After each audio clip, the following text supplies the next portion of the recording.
ហេតុអីត្រូវជួយនាងបើនាងមិនស្លាប់ធ្វើមិនខ្ញុំអាចស្នងរងចាក់ពីប៉ានាងបានគឺបងស៊ូទុកថាបងមិនល្ងងទេពួកយើងជាប្តីប្រពន្ធនឹងគ្នាច្រើនឆ្នាំហើយហេតុអីបងធ្វើបែបនេះខ្ញុំនៅជាមួយនាងគឺដើម្បីរងចាក់គ្រួសារនាងប៉ុណ្ណោះនាងចិត្តស្លាប់ហើយបងស៊ូបងទៅឲ្យបានស្ងប់ចុះខ្ញុំនឹងកូននៅក្នុងពោះនឹងមើលថែបងយងសឹងឲ្យបានល្អពួកឯងនឹងទទួលកម្មពីពេលដែលប៉ាម៉ាក់របស់នាងជួបគ្រោះថ្នាក់ចរាចរណ៍ក៏ជាផែនការខ្ញុំដែរមិនក៏មិនឃើញកម្មពីខ្ញុំពិតជាខ្វាក់ភ្នែកណាស់ដែលមើលឃើញមនុស្សអាក្រក់ដូចជាពួកលោកនាងពិតជាខ្វាក់ភ្នែកមែនជាងយេស៊ីនល្អនឹងនាងណាសូម្បីជីវិតក៏ព្រមឲ្យនាងប៉ុន្តែនាងបែរជារើសមករៀបការជាមួយខ្ញុំទៅវិញការស្លាប់របស់ប៉ាម៉ាក់នាងស្ថានភាពនាងថ្ងៃនេះគឺនាងជាអ្នកបង្កឡើងដោយខ្លួនឯងនាងទៅជាមេមហន្តរាយ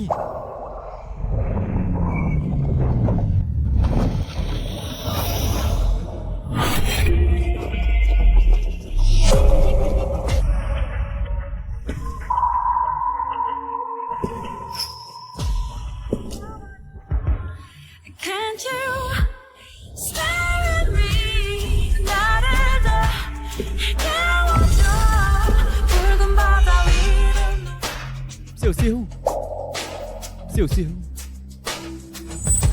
ចាំងយេសិនគឺលោកសុំទោសសៀវពីដំបងខ្ញុំមិនគួរឲ្យនឹងទៅទេគឺខ្ញុំទេដែលគួរសុំទោសលោកខ្ញុំធ្វើឲ្យលោកឈឺចាប់ច្រើនដងបំផ្លាញក្តីស្រឡាញ់ដែលលោកមានចំពោះខ្ញុំមកគ្រប់យ៉ាងអាចចាប់ផ្ដើមឡើងវិញខ្ញុំប្រកាសជាស្រឡាញ់លោក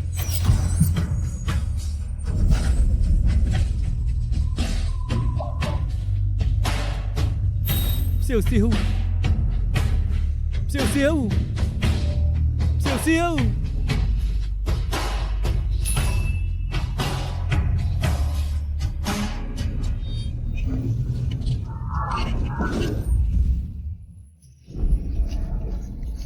ក្រែងខ្ញុំស្លាប់ហើយមែនទេនេះជាកន្លែងណាសៀវនេះជាពេល10ឆ្នាំមុនពេលដែលខ្ញុំត្រូវគេច្រានទម្លាក់ទម្លេបីនឹងស្លាប់នោះមែនទេខ្ញុំកាត់ជាថ្មីហើយមកសៀវតោងខ្ញុំមកខ្ញុំជួយនាងចេញទៅចាំងយេសិន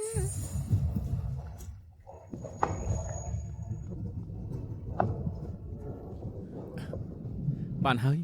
លេងអីហើយមានខ្ញុំនៅហើយ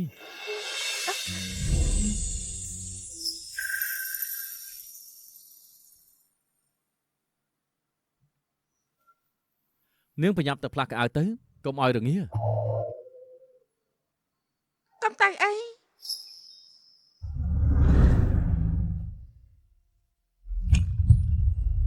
យុវតីស៊ូមើលឲ្យច្បាស់ទៅខ្ញុំគឺជាងយេស៊ីនមិនមែនផាន់យ៉ុងសឹងទេខ្ញុំដឹងថាលោកជាជាងយេស៊ីនខ្ញុំមើលឃើញច្បាស់ណាស់អញ្ចឹងហេតុអីនាងមិញនេះខ្ញុំឆ្លក់ទឹក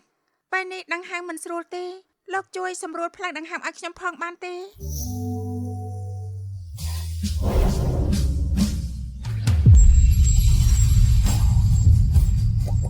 ចាំងយេសិនជាតិនេះទុកឲ្យខ្ញុំជាអ្នកស្រឡាញ់លោកម្ដងស៊ូសៀវនាងចង់លេងល្បិចអីហ្នឹងចង់ឲ្យខ្ញុំមានទោសបំពេញរាងកាយនាងខ្ញុំអត់បានលេងល្បិចទេខ្ញុំគ្រាន់តែចង់ស្រឡាញ់លោកឲ្យបានល្អ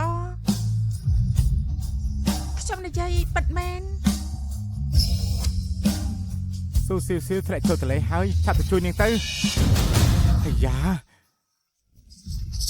បងស៊ូប្រសើរណាស់បងត្រូវជួយបានហើយប៉ុន្តែបងស៊ូហេតុអីក៏កាន់ដៃជាមួយតកូលចាំងនេះវាមិនសូវល្អទេស៊ូសៀវអូនដើម្បីមិនឈឺបងទៅស្រាច់ជាមួយអាកាសកលនេះមែនទេស៊ូសៀវនាងប្រើល្បិចប្រើខ្ញុំទៀតហើយវិវត្តហើយពេលមុនខ្ញុំធ្វើអាចារ្យយេសិនឈឺចាប់ច្រើនដងណាគេឡើងជាខ្ញុំហើយយុវតីស៊ូដែលមកពីទីក្រុងព្រៃផ្ដាស់ពេកហើយតាក់ទងជាមួយយុវជនផាន់ហើយនៅតែតាក់ទងអាលិតចាំងទៀតថ្ងៃក្រោយអ្នកណាហ៊ានដណ្ដឹងនាងទៅគួរតែចាប់ពួកគេមកដាក់ទោសឲ្យរៀងចាំងម្ដងរាល់ថ្ងៃពួកគេពីរនាក់ចាញ់ចោលជាមួយគ្នាតែមិនគួរចាប់មកដាក់ទោសឲ្យរៀងចាំងម្ដងទេហេអូនបងស៊ូបងចង់សឹងគ្រាន់តែជួយស្ពីអស់ឲ្យខ្ញុំប៉ុណ្ណោះ នេះជាការជួយគ្នាក្នុងក្រុមសូមបងកុំយល់ច្រឡំអីសោះស្ពេអោទៅដល់លើក្រែតាមមែនទេនេះគេហៅថាជួយក្នុងក្រុមដែរ មានរឿងបែបនេះផង ស៊ូស៊ីសៀវមកធ្លាប់ប្រាប់អូនហើយពេលបងឡើងទៅកាប់អស់លើភ្នំមិនប្រយ័ត្នក៏ធ្លាប់ចង្កេះក៏ឡើងសម្រាប់លើក្រេស៊ីនមកផ្លែនតាមមួយថ្ងៃអូនគិតប្រេះប្រាស់ស្អីហ្នឹងបងថាអូនគួរតែលៀងខួរក្បាលចេញម្ដងហើយណែមិនបកស្រាយសិនទេបាយមិញអូនជាមួយនឹងចាំងយិនស៊ីនកាន់ដៃគ្នាធ្វើអីហ៎ហេតុអីក៏មិនចេះស្រឡាញ់ខ្លួនអូនបែបនេះថ្ងៃក្រោយបងមិននឹងហ៊ានដណ្ដឹងអូន ដណ្ដឹងខ្ញុំហ៎ដេកយកសពទៅនេះ អូហាអឺ បងស៊ូបងចង់សឹងនិយាយឲ្យបងល្អប៉ុណ្ណោះហេតុអីបងទាត់គាត់នេះតង់ជាសៀនមិនបាច់ធ្វើពុតជាល្អនៅមុខខ្ញុំទេរឿងខ្ញុំត្រូវគេចាំធាក់តលេជាស្នាដៃរបស់នាងមែនទេបងស៊ូបងហេតុអីមានឈាមព្រោះដាក់គេមិនទទួលស្គាល់ក៏មិនអីដែរថ្ងៃក្រោយខ្ញុំនឹងចាត់ការប្រុសកម្រក់ស្រីថោកទាបឯងទាំងពីរអេចាំងយេសិនចាំខ្ញុំផងហេតុអីក៏ដើរលឿនម្លេះហត់ស្ទើស្លាប់ទៅហើយ នាងមិនប្រញាប់ទៅបដូរកៅអៅរត់មកតាមខ្ញុំធ្វើអី ព្រោះខ្ញុំខ្លាចលោកខឹងអាយ៉ាលោកកុំស្ដាប់ផាន់យ៉ងសាំងនិយាយផ្ដេសផ្ដាស់ខ្ញុំមិនដែរស្រឡាញ់លោកដើម្បីបញ្ឈឺគេទេខ្ញុំចង់រៀបការជាមួយលោកពិតមែនខ្ញុំចង់រស់នៅជាមួយលោក យុវតីស៊ូដឹងថាខ្លួនឯងកំពុងនិយាយទេរៀបការជាមួយខ្ញុំថ្ងៃក្រោយនាងនឹងរស់នៅដោយការធ្វើស្រែចម្ការអស់មួយជីវិតនៅផ្ទះឈើបែកបាក់នាង ឲ្យតែបាននៅជាមួយលោកខ្ញុំមិនខ្លាចអ្វីទាំងអស់អ្វីក៏ខ្ញុំមិនខ្វល់ដែរចាងយេសិនជឿខ្ញុំម្ដងទៅបានដែរទេ យុវតីស៊ូ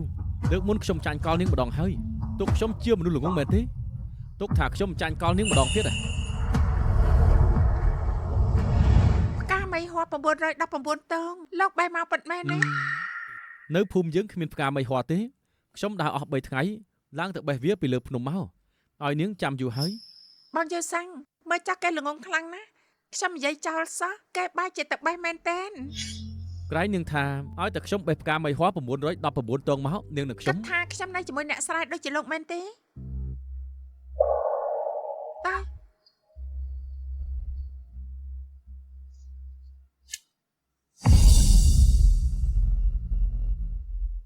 ចាប់ហើយពីមុនខ្ញុំគួរឲ្យស្អប់ដល់ម្លឹងផង នឹកឃើញហើយ ពេលមុនគឺពីមុនពេលនេះគឺពេលនេះបងយេសិនជឿខ្ញុំម្ដងទៅបានទេ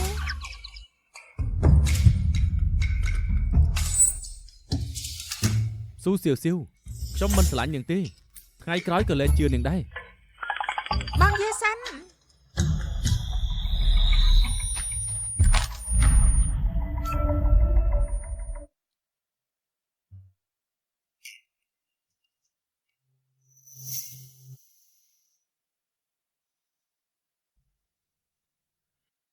ឲ្យនាងទៅក្រុមយុវជនបដូរកៅអៅក៏នាងមិនស្ដាប់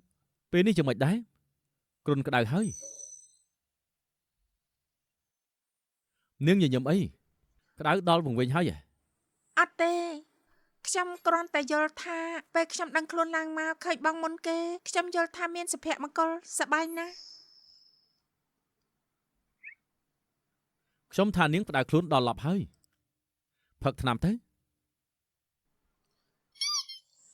អាយ៉ាខ្ញុំតន់ខ្សោយគួរឲ្យអាណិតគ្មានកម្លាំងកំហែងបងបញ្ចុកខ្ញុំទៅ ផឹកខ្លួនឯងទៅ មិនបញ្ចុកខ្ញុំមិនផឹកទេ នាង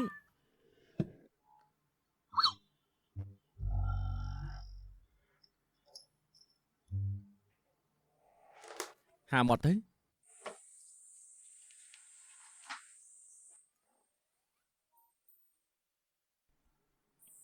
បងយេសិនបងល្អនឹងខ្ញុំយ៉ាងនេះនៅថាមិនស្រឡាញ់ខ្ញុំទៀត ក្រុមយុវជនពួកនាងចូលមកអភិវឌ្ឍជនបទខ្ញុំជាកូនប្រធានក្រុមត្រូវតែមើលថែនាងហើយពួកនាង ប៉ុន្តែបងបានបដូរខោអាវឲ្យខ្ញុំហើយបងឃើញរាងកាយខ្ញុំហើយត្រូវទទួលខុសត្រូវលើខ្ញុំត្រូវដណ្ដឹងខ្ញុំ អេនាងកុំគិតច្រើនគឺយុវតីផ្សេងទៀតបដូរឲ្យនាងទេបើរៀបការជាមួយនាងដាច់ចិត្តពីផាន់យ៉ងសឹងដែរ ខ្ញុំម មិនបានស្រឡាញ់គេផងក៏គ្មានត្រូវជាស្អីនឹងគេដែរមានអីដែលចិត្តមិនដាច់នោះពេលនេះខ្ញុំខ្វល់តែមនុស្សម្នាក់ទេនោះគឺជាបង ខ្ញុំប្រាប់តែចុះខ្ញុំនឹងសៀវធំនឹងក្តីឡើងជាមួយគ្នាពួកយើងស្រឡាញ់គ្នាមុនមកភូមិនេះពួកយើងបានភ្ជាប់ពាក្យរួចហើយពេលទៅក្រុងវិញពួកយើងរៀបការហើយ ជាប់ពាក្យហើយនៅថាមិនពាក់ព័ន្ធទៀតនាងនៅតែខកខ្ញុំមានការបន្តិចនាងសម្រាប់សិនចុះ អេបងយាសិនកុំអាចទៅអី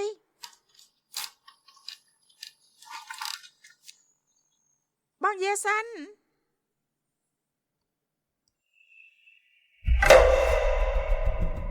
បងស៊ូឮថាបងក្តៅខ្លួនដល់សន្លប់ពួកជាងមកមើលបង ស៊ូស៊ីសៀលបងឮថាជាងយេស៊ីនបីអូនមកវិញគេធ្វើអីអូនទេមែនទេ ទោះគេធ្វើអីលើខ្ញុំមានពាក់ព័ន្ធអីជាមួយលោកចប់មកធ្វើឆ្កែព្រុសនៅទីនេះទេ នាង បងស៊ូហេតុអីក៏និយាយអាក្រក់ស្ដាប់ម្លេះបងចង់សឹងបារម្ភពីបងប៉ុណ្ណោះឈប់សិនបងក្តៅខ្លួនសន្លប់អញ្ចឹងខោអាវបងគឺជាងយាស៊ីនបដោឲ្យបងហ៎ បើគេបដូរឲ្យតែម្យ៉ាងម៉េចខ្ញុំចង់រៀបការជាមួយគេ ស៊ូស៊ីសៀលនាងលេងឆ្អែតហើយនៅបើនាងនៅតែធ្វើបែបនេះខ្ញុំលេងរវល់នឹងនាងហើយ អ្នកណាងវម្យ៉ាងទៀតស៊ូស៊ីស៊ីខ្ញុំខ្លាចតែជាកូនដែលដឹងលោកតាំងពីពេលណាដែរនិយាយផ្ដែផ្ដាប្រយ័ត្នខ្ញុំប្តឹងប៉ូលីសឲ្យចាប់លោកទៅមណ្ឌលអប់រំ នាង យុវជនផានក្រែងថាលោកនៅយុវតីស៊ូភ្ជាប់ពាក្យមែនទេការពិតកុហកពួកយើងទេ គួរឲ្យខ្ពើមដែលបង្ខូចគេឈ្មោះមនុស្សស្រីបែបនេះឥតគេខ្មាស់មែន ស៊ូស៊ីសៀល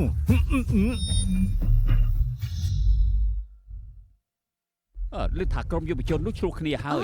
ទៅឆាប់ទៅមើលទៅ ទៅ សៀវ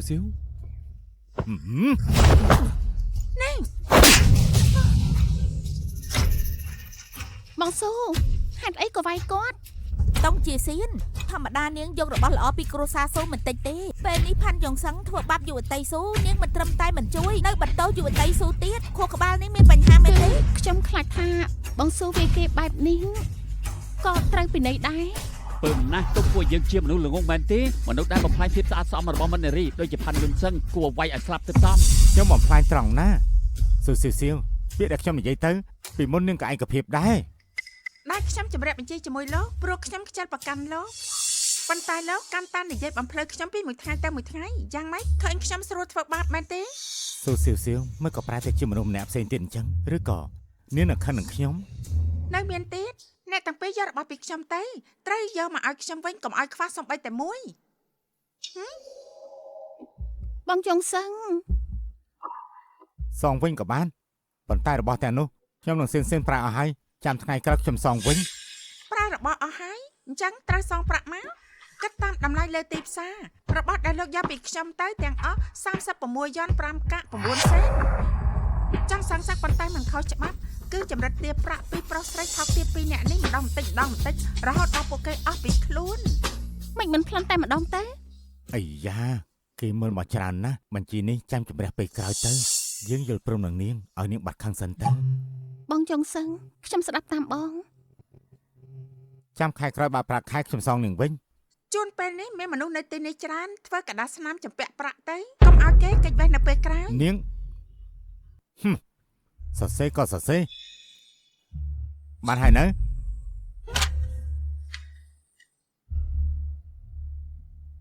ចាញ់ទៅ ខ្ញុំ មានអីគួរឲ្យអំនួតទៅនៅជាមួយកសិករឲ្យកសិករបដូរខោអាវឲ្យនាងក៏ជាស្រីចិត្តងាយដែរ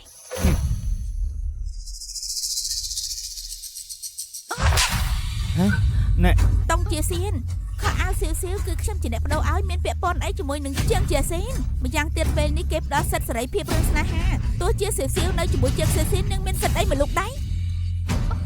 បងចង់សឹង ឈៀនស្អីតានាងនិយាយពេលប្រាស់ស្អីស៊ូស៊ីវជាអ្នកនាងគ្រួសារអ្នកខ្ពង់ខ្ពស់នៅទីក្រុងមិននឹងអាចទៅឆ្លងកសិករក្រីក្រដូចជាយ៉ាងយេស៊ីនទៅ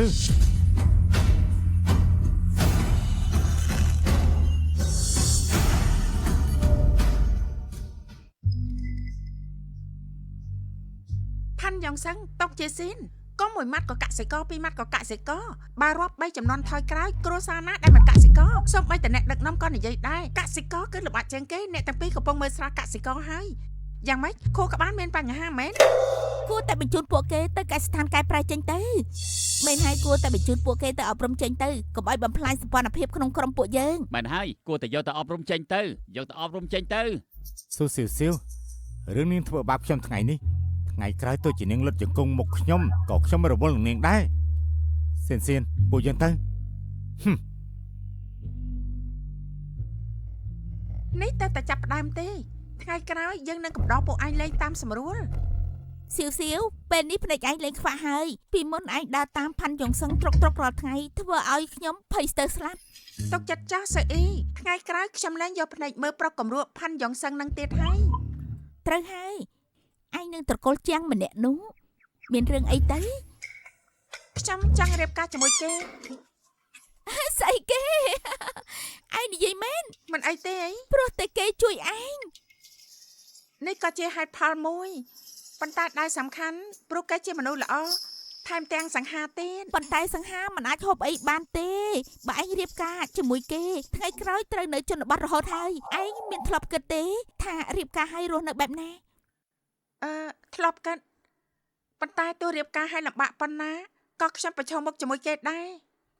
គេសំតម្លៃឲ្យឯងលះបង់ដល់ថ្នាក់នេះ សូមទោសសៀវខ្ញុំមិនគួរលែងឲ្យនាងទៅទេនៅភូមិយើងគ្មានផ្កាមីហ័រទេខ្ញុំដើរអស់3ថ្ងៃឡើងទៅបេះវាពីលើភ្នំមក បារម្ភម្នាក់ដែលស្រឡាញ់ខ្ញុំដល់ឆ្អឹងមិនក៏ថាមិនសមតម្លៃជាងយេសិនមិនថាលំបាកប៉ុណ្ណាខ្ញុំនឹងយកលោកមកឲ្យតតែបាន បងចង់សឹងលើកនេះបងស៊ូដូចជាលេងមែនតែនហើយ ខ្ញុំធំនឹងក្រៃឡើងជាមួយនាងខ្ញុំស្គាល់នាងច្បាស់ដែលនាងនិយាយថាស្រឡាញ់ជាងយេស៊ីនគ្រាន់តែចង់តាក់ទាញចំណាប់អារម្មណ៍ប៉ុណ្ណោះមិនប្រហែលថ្ងៃទៀតនាងច្បាស់ជាមកសុំការអធិស្ឋានពីខ្ញុំវិញ លើកនេះបងស៊ូបំបាក់មុខបងនៅមុខអ្នករាល់គ្នាពិតជាហួសហេតុពេកហើយ ចាំពេលខ្ញុំរៀបការជាមួយនាងនឹងធ្វើឲ្យឃ្លៀននឹងដៃម្ដង បងចង់សឹងពេលបងរៀបការជាមួយបងស៊ូហើយមិនភ្លេចខ្ញុំទេមែនទេ ទុកចិត្តចោះសៀនដែលបងរៀបការជាមួយនឹងសៀវក៏ព្រោះតែបងចង់បានរោងចក្រគ្រួសារនាងប៉ុណ្ណោះក្រោយពេលដែលបងបានរោងចក្រដល់ដៃហើយបងនឹងទាត់នាងចោលរួចហើយរៀបការនឹងអូន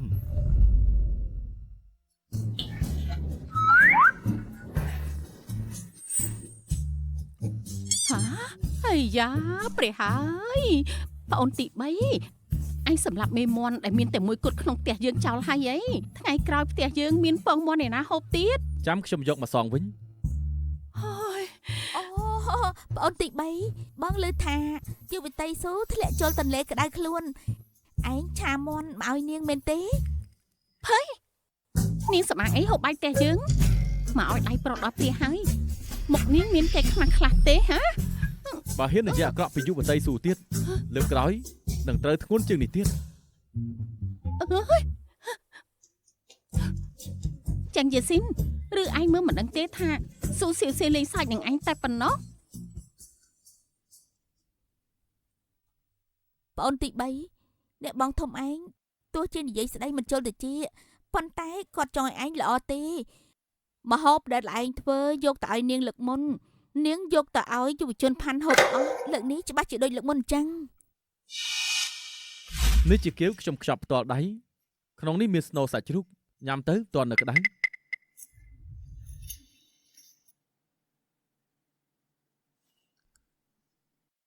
បងយ៉ងសឹងបងធ្វើការហត់ហើយញ៉ាំគេទៅតន់ក្តៅក្តៅ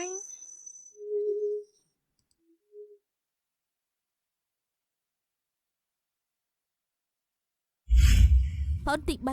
3ខាងយុវតីស៊ូគួរបបង់ទៅយកសាច់មាន់ទៅឲ្យអ្នកដតីញ៉ាំ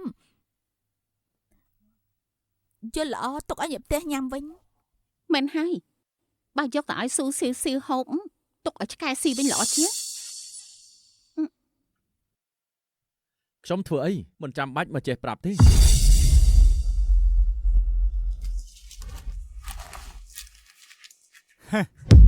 ជាងយេស៊ីន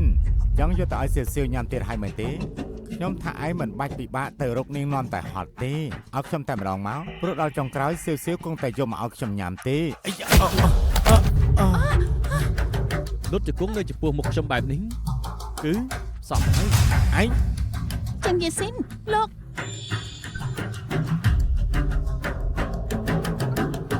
ជាងយីស៊ីនឯងចាំទៅមើលទៅ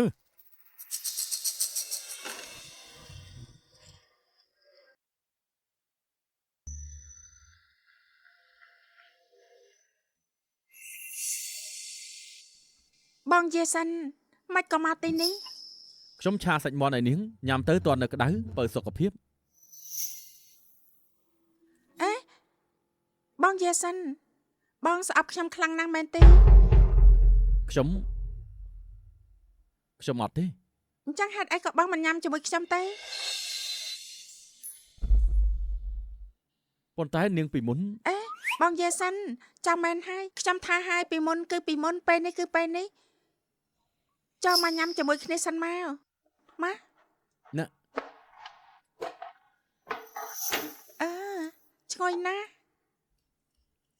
ញ៉ាំទៅទាន់នៅក្តៅ បងយាសិនខ្ញុំមិនតាន់ជាទេខ្ញុំលើកចង្កេះមិនរួចឡើយបងបញ្ចុកខ្ញុំទៅ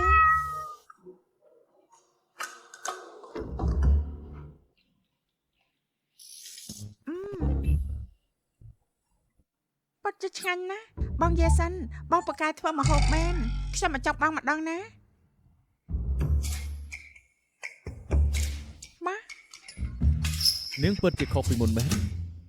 ឬនាងចំពោះខ្ញុំពិតជា ឈិនសេអ៊ី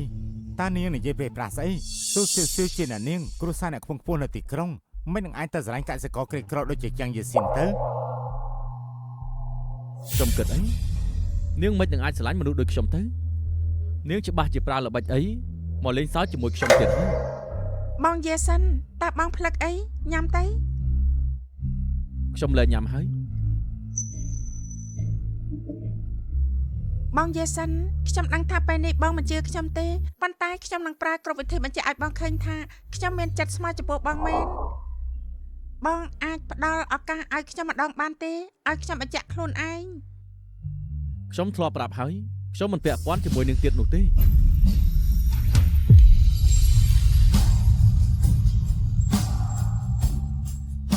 បានដែរទេ នាង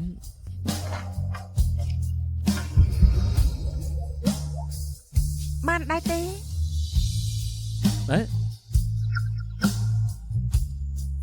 បានហើយជាងយេស៊ីននៅជាងយេស៊ីនមិនក៏ឯងចិត្តទុនទៀតហើយ បងយាសិនបង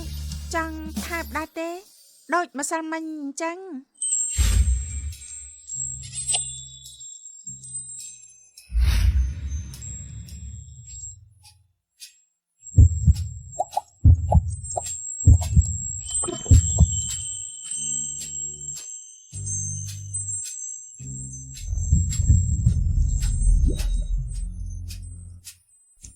សៀវសៀវខ្ញុំប្រាប់ឯងបាញ់មិញអូ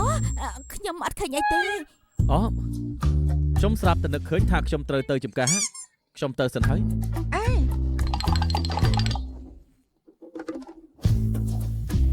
សៀវសៀវមិនមែនខ្ញុំថាឲ្យឯងទេឯងមិនទាន់រៀបការទេធ្វើខ្លួនឲ្យល្អបន្តិចទេមិនចឹងទេគេនឹងថាឯងជាស្រីចិត្តងាយ អេ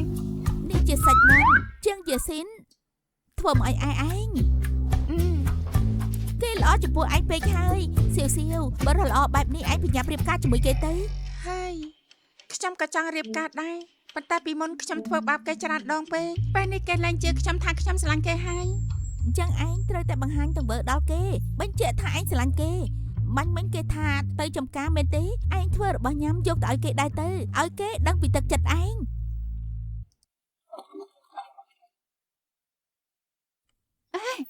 បងចង់សឹងឆាប់មើលទៅនោះ ជាងយីស៊ីន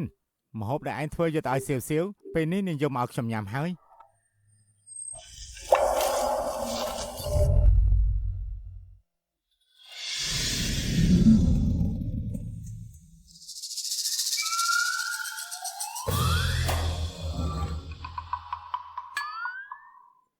បងយាសិន នាងមករកខ្ញុំហ៎ ប៉ាត់មែនហើយទីនេះក្រៅពីបងមានអ្នកណាសំតម្លៃឲ្យខ្ញុំមករកទៀត បងចង់សឹង តើនាងមករកខ្ញុំ ខ្ញុំរងាស់ទឹកសារីឲ្យបងមេឃស្ងួតណាស់ផឹកតិចទៅ ហេតុអីក៏ធ្វើមួយនេះ ខ្ញុំចង់ធ្វើរបស់ឆ្ងាញ់ឲ្យបងផ្ទាល់ដៃយ៉ាងម៉េចដែរឆ្ងាញ់ទេ ឆ្ងាញ់ណាស់ ខ្ញុំពូកែធ្វើម្ហូបណាថ្ងៃក្រោយខ្ញុំធ្វើរបស់ឆ្ងាញ់ៗឲ្យបងញ៉ាំ អាយ៉ូអាល្អិតជាងយុវតីស៊ូចង់រៀបការជាមួយឯងហើយ យុវតីស៊ូជានារីល្អម្នាក់អាឡិតឯងកុំឲ្យនាងរបត់ពីដៃឲ្យសោះអ្នកភូមិនឹងរងចាំហូបការអ្នកទាំងពីរ មែនហើយពួកយើងនឹងចាំហូបការអ្នកទាំងពីរ បងយាកសិនព្រមរៀបការជាមួយខ្ញុំទេ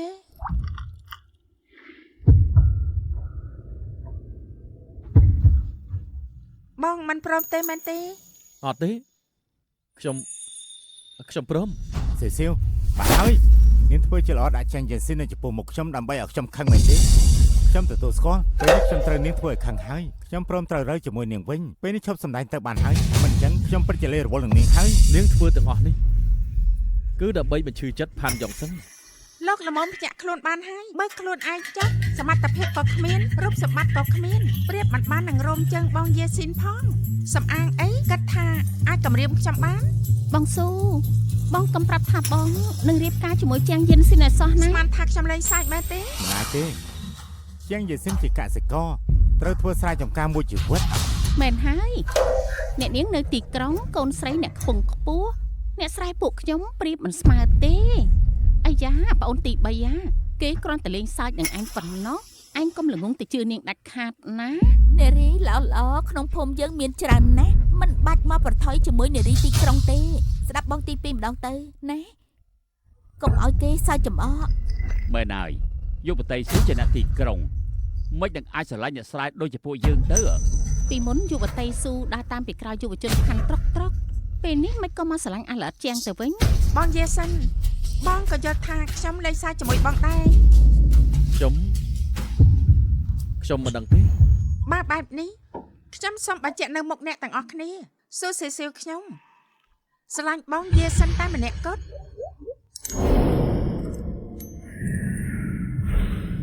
知道我爱你像你远离梦深情永不变难道你不曾回头想 បងយេសិនពេលនេះដឹងពីចិត្តស្មោះរបស់ខ្ញុំចំពោះបងហើយនៅ ខ្ញុំបានដឹងហើយខ្ញុំជឿនាងទោះជានាងបោកប្រាស់ខ្ញុំក៏ខ្ញុំសុខចិត្តជឿនាងដែរ សូសេសៀវនាង ខាន់យ៉ងសាំងពេលនេះខ្ញុំនិយាយជាមួយលោកឲ្យច្បាស់ថ្ងៃក្រោយស៊ូសេសៀវខ្ញុំស្រឡាញ់តែមនុស្សម្នាក់គត់គឺចាងយេសិន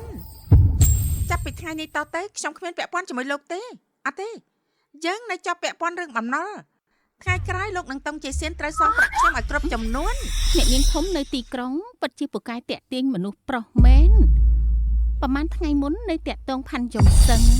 ពេលនេះស្រាប់តែទាត់ផាន់យ៉ងសឹងចោលមកបង្វក់ប្អូនថ្លៃខ្ញុំម្ដងពិតជាស្រីសាវ៉ាមែននាងមិនខ្លាចបាក់មុខឪពុកម្ដាយនាងទេអី នាងដោះលែងប្អូនទី3ខ្ញុំទៅពេលនេះចឹងជាស៊ីននៅក្នុងផ្ទះចង់បានអ្វីក៏បានបើឲ្យគេរៀបការជាមួយកូនស្រីអ្នកទីក្រុងពួកយើងចាប់ហើ ពេល យ អ្នកនេះមិនមែនជាមនុស្សល្អទេជាតិមុនបង្កភ្ជុះភ្លៀងឲ្យគ្រូសាជាងរហូតធ្វើឲ្យម្ដាយយេសិនស្លាប់ជាតិនេះខ្ញុំត្រូវទប់ស្កាត់កុំឲ្យរឿងនេះកើតឡើងទៀតអ្នកបងទាំងពីរតំណែងហ្នឹងមែនទេតើមកចេះដឹងរឿងខ្ញុំនិងបងយេសិនអ្នកទាំងពីរក៏គ្មានសិទ្ធិចេះដឹងដែរ ស្រីច្រមុះហាងអ្នកណាអ្នកបង មិនឲ្យហៅអ្នកបងឬក៏ឲ្យហៅលោកយាយ នាង សៀវនិយាយត្រូវរឿងរបស់ខ្ញុំអ្នកទាំងពីរគ្មានសិទ្ធិចេះដឹងទេទៅ ចាងយេស៊ីនឯង អ្នកបងពួកយើងទៅផ្ទះសិនទៅផ្លេចហើយថាពួកយើងត្រូវមួយឆ្នាំ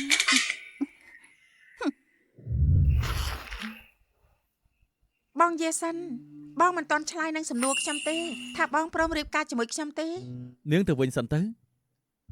ធ្វើការរួចចាំទៅរកនាងដល់ពេលនោះចាំខ្ញុំឲ្យចម្លើយបានទេ ក៏បានអញ្ចឹងខ្ញុំទៅសិនហើយអូទឹកសារីខ្ញុំទុកនៅត្រង់នេះហើយពេលស្រែកផឹកវាទៅខ្ញុំទៅហើយ បងចុងសឹងបងស៊ូដូចជាឈប់ស្រឡាញ់បងមែនតែនហើយធ្វើយ៉ាងម៉េចទៅ នាងសួរខ្ញុំឲ្យខ្ញុំសួរអ្នកណា យុវតីផាន់អូខ្ញុំមានពិធីឲ្យលោកដណ្ដើមយុវតីស៊ូមកពីបាន វិធីអីទៅ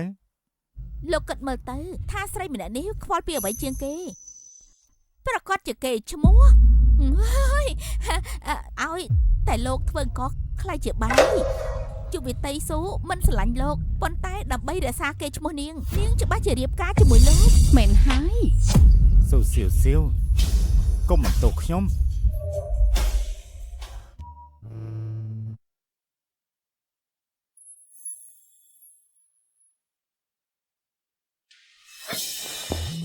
ប្អូនទី3កើតរឿងហើយអ្នកបងធំទៅបេះបន្លែមិនប្រយ័ត្នគាត់ឆ្លោះជើងហើយឯងឆាប់ទៅមើលទៅ ពាក់ព័ន្ធស្អីនឹងខ្ញុំទៅប្រាប់ប្តីគាត់ទៅ ប្អូនទី3បងប្រុសធំទៅកាប់អស់ហើយអ្នកបងធំមានតែរកឯងហើយខ្ញុំដឹងថាឯងមិនចូលចិត្តគាត់ប៉ុន្តែពួកយើងជាគ្រួសារតែមួយទៅជួយមើលគាត់បន្តិចទៅមិនធ្វើឲ្យឯងខកពេលឯងច្រើនទេ នាំផ្លូវទៅ នៅក្រៅភ្នំពួកយើងទៅ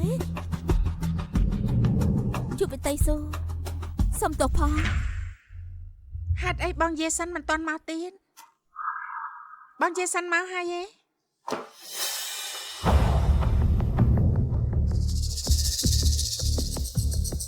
ពួកឯងមកធ្វើអី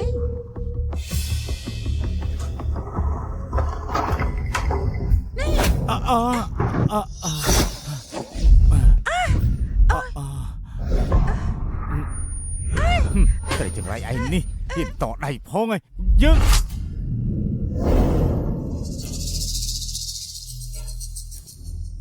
បងយាសិនចិត្តមកហើយពួកឯងហ៊ានទៅធ្វើបាបខ្ញុំគាត់មិនលើកលែងឲ្យពួកឯងទេ បានអញ្ចឹងថ្ងៃនេះយើងនឹងចាត់ការនាងម្ដង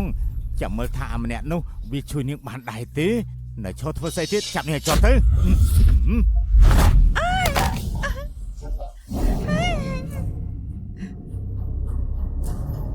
បងយាសិនជួយខ្ញុំផង អាយ៉យជើងរបស់ខ្ញុំណែជាងយេស៊ីនអញធ្វើស្អីខ្ញុំជាអ្នកបងឯងណា ក្រែងថាឆ្លោះជើងមែនទេ គឺ អូប្អូនទី3ទោះជាឆ្លោះជើងមិនប្រកាសទេថាជើងហាម ប្រាប់មកអ្នកទាំងពីរចង់ធ្វើអីចង់រៀបរៀងខ្ញុំមិនឲ្យទៅជួបសៀវសៀវហាន់យកសឹងបើសៀវសៀវកាត់អីឡើងមកខ្ញុំនឹងឲ្យពួកអ្នកទាំងពីរសងជីវិត អាមនុស្សកំរោឡើងខ្ញុំទេ សៀវសៀវកុំខ្លាចថ្ងៃនេះខ្ញុំនឹងឲ្យនាងមានក្តីសុខបំផុត ស៊ូសេសេវថ្ងៃនេះទោះនាងស្រែកបាច់បំពង់កក៏គ្មានអ្នកណាមកជួយនាងដែរ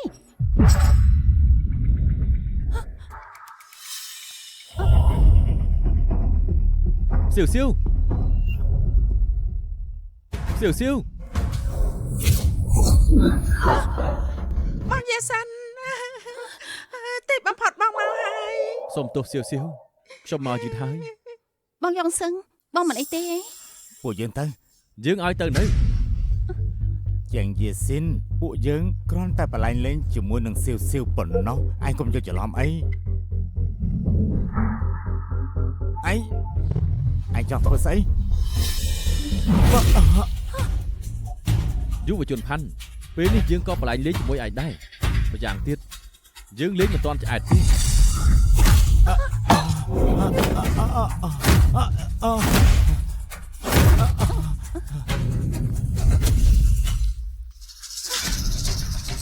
ជាងយេស៊ីន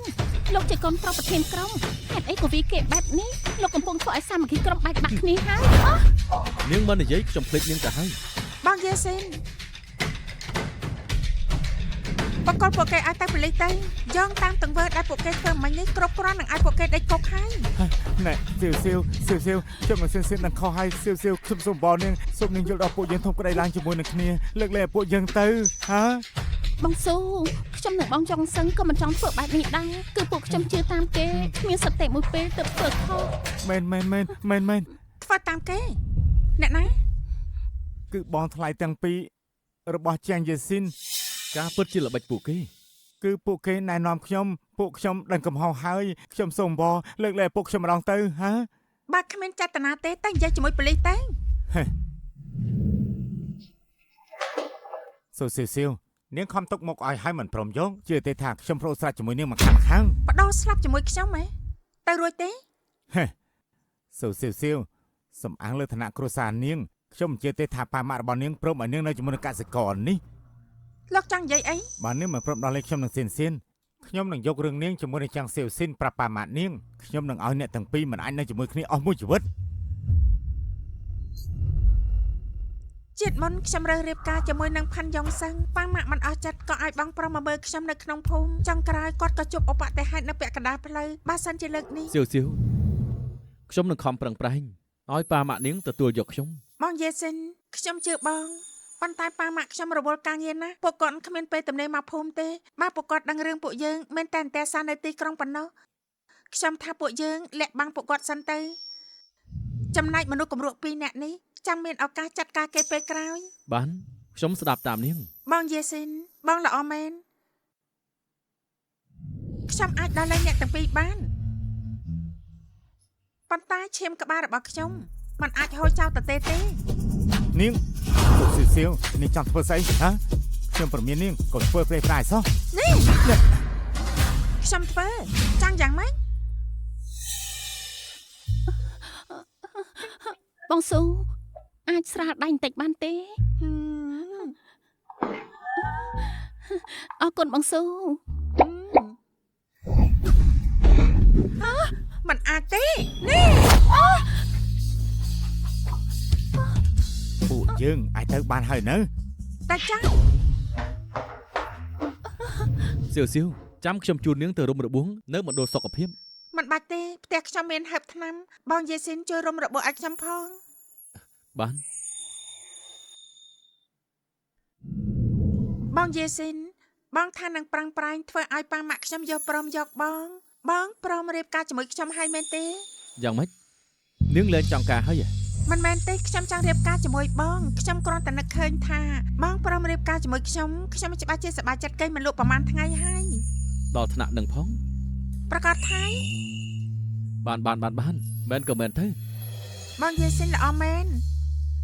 ត្រូវហើយផាន់យ៉ុងសឹងនិងតុងជាសៀនច្បាស់ជាមានកំណត់ចង់សងសឹកខ្ញុំវិញខ្ញុំផ្លាស់មកនៅជាមួយបងតែល្អទេបែបនេះបងអាចការពារខ្ញុំបានតាន់ពេល អូមិនទាន់រៀបការផងឲ្យនៅជាមួយគ្នាខុសប្រពៃនេះហើយ តើបងគិតអីនៃរបស់ខ្ញុំគឺចង់សង់ផ្ទះមួយក្បែរកន្លែងបងស្នាក់នៅបែបនេះរៀបការរួចយើងអាចមកនៅជាមួយគ្នាតែម្ដង បានអញ្ចឹងខ្ញុំប្រាប់ពុកខ្ញុំមួយម៉ាត់សិន ទុកឲ្យខ្ញុំតែនិយាយជាមួយប្រធានក្រុមវិញទៅកុំឲ្យមានពាក្យចចាមអារាមមិនល្អឆ្លៀតពេលតែរកបងថ្លៃបងចម្រាក់បញ្ជីផងណា សូសៀវសៀវជាងយេស៊ីនយើងមិនលើកលែងពួកឯងទេ បងមិនអីទេបងចុងសឹងខ្ញុំលឺមកថាមានថ្នាំម្យ៉ាងមនុស្សស្រីប្រើហើយនឹងបាត់បង់សតិឡើងក្រែជាមួយនឹងមនុស្សប្រុសបើបងឲ្យបងស៊ូប្រារួចនាងទៅដេកជាមួយប្រុសផ្សេងជាងយេសិនច្បាស់ជាមិនលើកលែងឲ្យនាងទេដល់ពេលនោះបងឆ្លៀតឱកាសចូលទៅឲ្យនាងមកនៅក្បែរខ្លួនបងម្ដងទៀត សូសៀវសៀវនាងគិតមិនផុតពីកំណាប់ដៃយើងទេ ពូយាចិនអ៊ីសាភីងថាប់ចេញមក ធ្វើមិនទៅ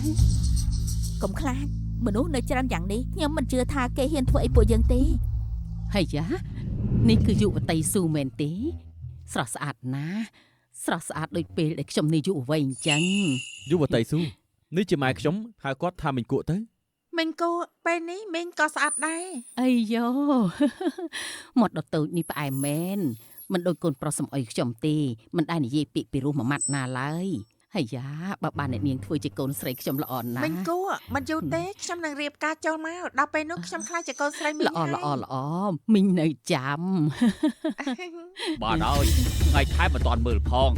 តើចង់អូសយុវតីស៊ូមកនៅផ្ទះពួកយើងយ៉ាងម៉េច ខ្ញុំយល់ព្រមលោកចេះស្អីដែរ យុវតីស៊ូមករកខ្ញុំដល់ផ្ទះនេះមានកាយដែរ ខ្ញុំមានការចង់ពិភាក្សាជាមួយប្រធានក្រុម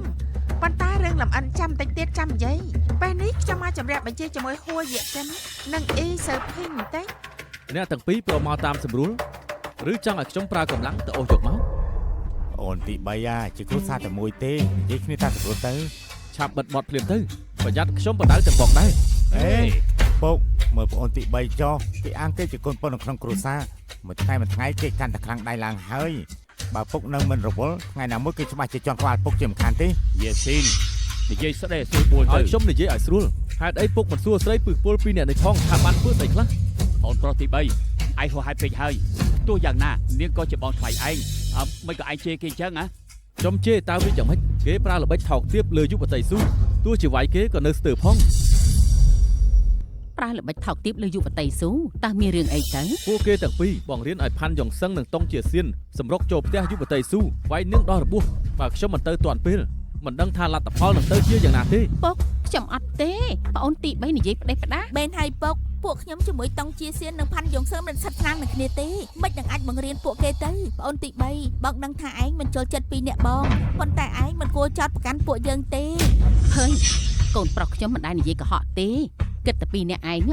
សំងំនៅក្រោយមិនហ៊ានក្អកមួយម៉ាត់សង្ស័យតែល្អៀខ្លួនហើយ ម៉ែទោះជាពួកនាងទាំងពីរមិនជាគុណបង្កើតម៉ែប៉ុន្តែក៏មិនគល់លំអៀងទៅខាងប្អូនទី3ដល់ម្លឹងដែរពួកគេផតតាមស្អីក៏គ្មានសំអាងលើពាក្យគេប្រមាណម៉ាត់ម៉ាក់ជឿហើយ បាទគ្រប់គ្នាមិនជឿខ្ញុំអាចឲ្យផាន់យ៉ងសឹងនិងតុងជាសៀនមកបញ្ជាក់បាន អ្នកណាតែដឹងថាពួកគេពីរនាក់ជួយនាងចាប់ប្រកាន់ប្រពន្ធខ្ញុំឬអត់ មិនមែនហើយពុកប្អូនទី3ទៅនាំអ្នកក្រៅមកធ្វើបាបនៅផ្ទះយើងពុកនៅមិនខ្វល់ទៀតទេ យេស៊ីនយុវតីស៊ូរឿងគ្មានផលតាមបែបនេះក៏មិនមកទៀតអីអ្នកវាយនាងគឺផាន់យុនសឹងនិងតុងជាសៀននាងគួរតែទៅរកពួកគេរយៈឲ្យច្បាស់លាស់មិនមែនមកអុកលុកទីនេះទេ សូមទូផងយ៉ាងយាស៊ីនខ្ញុំធ្វើអ្វីមួយមិនចាំបាច់ផោះតាំងទេ ណែជាងយេស៊ីនអញចង់ធ្វើស្អី ឯងចង់ធ្វើអី លោកប្តី ពួកនាងអង្គុយចុះការក៏ភ្លៀងខ្លួនឯងរួចសូមទោសយុវតីស៊ូពេលណានាងអធិស្ឋានឲ្យពេលនោះចាប់ក្រោកឡើងវិញ យ៉ាងយេស៊ីនឯងចង់ប្រឆាំងមែនទេ កូនប្រុសខ្ញុំប្រឆាំងតើយ៉ាងម៉េចពួកនាងពីរនាក់ធ្វើបាបកូនប្រសាពើខ្ញុំឲ្យពួកនាងលុតជង្គង់សុំទោសមានអីខុស ប៉ុន្តែរឿងនេះគ្មានផុសតាងទេ ប្រធានក្រុមទាំងខ្ញុំតំណាងឲ្យប្រទេសចង់មកអភិវឌ្ឍជនបទត្រូវគេធ្វើបាបលោក100យុត្តិធម៌ឲ្យខ្ញុំរឿងនេះបើផ្សព្វផ្សាយចេញទៅអ្នកណាហ៊ានមកភូមិនេះទៀតម្យ៉ាងទៀតតំណាងប្រធានក្រុមរបស់លោកអាចបន្តបានទៀតទេដូច្នេះប្រធានក្រុមលោកចង់ដាក់ទោសកូនប្រសាពីរអ្នកនេះដែលផ្ដោតដៃឬឈរមើលពួកយើងអ្នកដាក់ទោស ពុកខ្ញុំនឹងប្អូនថ្លៃទី2ត្រូវគេមកបង្កាច់ទេពុកត្រូវរកយុត្តិធម៌ឲ្យពួកយើង មនុស្សគ្មានបានការឯងនេះពួកឯងដោះស្រាយគ្នាឯងទៅខ្ញុំមិនលុកដៃទេ សូមទោស យុវតីស៊ូខ្ញុំសុំទោស យុវតីស៊ូពួកយើងមិនបានរៀនសូត្រមិនចេះច្បាប់ទម្លាប់នាងបបពីទីក្រុងមានចិត្តទូលាយអធិស្ឋានឲ្យពួកយើងផងទៅថ្ងៃក្រោយពួកយើងលែងហ៊ានហើយ ការសំទោសរបស់អ្នកទាំងពីរដូចជាគ្មានភាពស្មោះត្រង់ទេ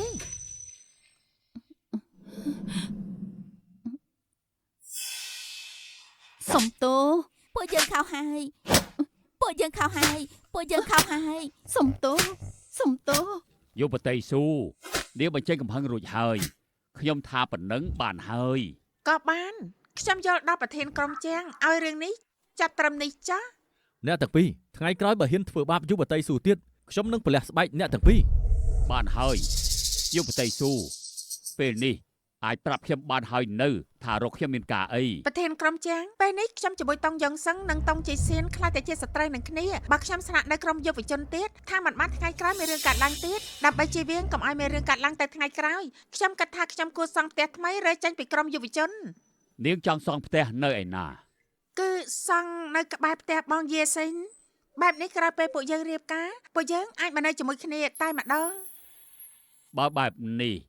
ចាំមួយសប្តាហ៍ទៀតទៅពេលនេះអ្នកក្នុងក្រុមកំពុងរវល់ពេលចាប់កិច្ចការឬរៀបការនាងជាមួយយេស៊ីនក៏គួរត្រៀមដែរដល់ពេលនោះឲ្យយេស៊ីនសង់ផ្ទះថ្មីមួយខ្នងផ្ទះមួយនេះមិនបាច់ប្រគល់ឲ្យក្រុមហ៊ុនវិញទេ ពុកប្អូនទី3រៀបការពុកសង់ផ្ទះឲ្យគេ ប្អូនទី3មានប្រាក់មិនបាច់ពួកយើងចេញទេ បែបហ្នឹងក៏មិនបានដែរពុកសង់ផ្ទះថ្មីឲ្យគេអញ្ចឹងនៅក្រុមខ្ញុំនិងប្អូនទី2ច្បាស់ជាងើបមុខមិនរួចទេ ពួកអ្នកទាំងពីរគ្មានប្រាក់ចង់ឲ្យបងយេស៊ីនរស់នៅលំបាកដូចខ្លួនឯងដែរអាត្មានិយមណាស់សំជាបងប្រុសគេទេ នាងបិទមាត់ទៅមិនទាន់រៀបការចូលគ្រួសារពួកយើងនាងកុំចេះលុកដៃក្នុងគ្រួសារពួកយើង គួរសមចំពោះយុវតីស៊ូបន្តិចទៅ អើយលោកប្តីលោកប្តី ជាងយេស៊ីននិយាយគ្នាតាមសម្រួលទៅចាំបាច់ប្រើកម្លាំងបាយ គេមិនគួរសមដាក់យុវតីស៊ូឲ្យខ្ញុំនិយាយស្រួលជាមួយនឹងពួកគេយ៉ាងម៉េច ទី3បងដឹងថាឯងចង់ឲ្យយុវតីស៊ូល្អប៉ុន្តែនាងជាអ្នកទីក្រុងច្បាស់ជាមិនចូលចិត្តអ្នកប្រើកម្លាំងបាយដោះស្រាយបញ្ហាទេឯងធ្វើឲ្យយុវតីស៊ូភ័យហើយ ប มันបាច់មកធ្វើជានិយាយល្អទេមិនថាបងយេស៊ីនខ្លាចតែជាអ្វីក៏ដោយក៏ខ្ញុំនៅតែស្រឡាញ់ អ្នកបងទី2ត្រូវតែកាភ្លៀងបាញ់មិញមិនទាន់គ្រប់ទៀតមែនទេជឿទេថាខ្ញុំនឹងហែកមាត់បង ចាងយេស៊ីនអ្នកបន្តរៀបការចូលមកផងឯដើម្បីនាងចង់ធ្វើឲ្យគ្រួសារយើងបែកបាក់គ្នាមែនទេ បើគ្រប់គ្នាមកស្វាគមន៍យុវតីស៊ូគ្រួសារនេះបែកបាក់ក៏បែកបាក់ទៅគ្មានបញ្ហាទេ មែនមិចដីធំធេងអនាគតកូនប្រសាខ្ញុំធំជាងគេជាងគូលីលោកថាត្រូវទេ បានហើយឈប់លោឡាទៅនិយាយសាច់ការយុវតីស៊ូចង់សង់ផ្ទះបែបណាដែរនិយាយពីកំណត់នាងមកចាំពេលផុតរដូវច្រូតកាត់ខ្ញុំនឹងរកគេទៅសង់ផ្ទះឲ្យ ផ្ទះមានបន្ទប់15ម៉ែត្រការ៉េមានផ្ទះបាយមួយបន្ទប់ទឹកមួយបង្គន់មួយអូត្រូវហើយបន្ទប់គេងត្រូវមានបន្ទប់ទឹកខាងក្នុងមានចង្ក្រានកម្ដៅនិងចង្ក្រានកម្ដៅ3ផ្ទះសង់ពីឥដ្ឋភក់អត់យកឥដ្ឋខៀវទេ ធ្វើច្រើនម្ល៉េះ ប្រធានក្រុមជាងរឿងសង់ផ្ទះខ្ញុំជាអ្នកចាញ់ប្រាក់ទោះសង់ច្រើនបន្ទប់ក៏គ្មានបញ្ហាដែរមែនទេ គឺ នៅទីក្រុងយុវតីស៊ូរស់នៅផ្ទះធំដល់ធ្លាប់ទៅហើយនាងឲ្យសង់ប្រមាណបន្ទប់សង់ឲ្យនាងទៅ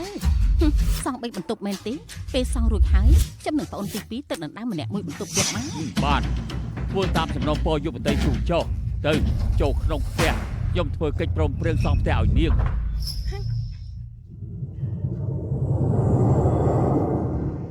យុវតីស៊ូមើលបន្តិចទៅកិច្ចព្រមព្រៀងនេះបើគ្មានបញ្ហាអីទេផ្តិតបេដៃទៅសង់ផ្ទះមួយត្រូវការ160យួនឲ្យមកខ្ញុំគឺបានហើយ គ្មានបញ្ហា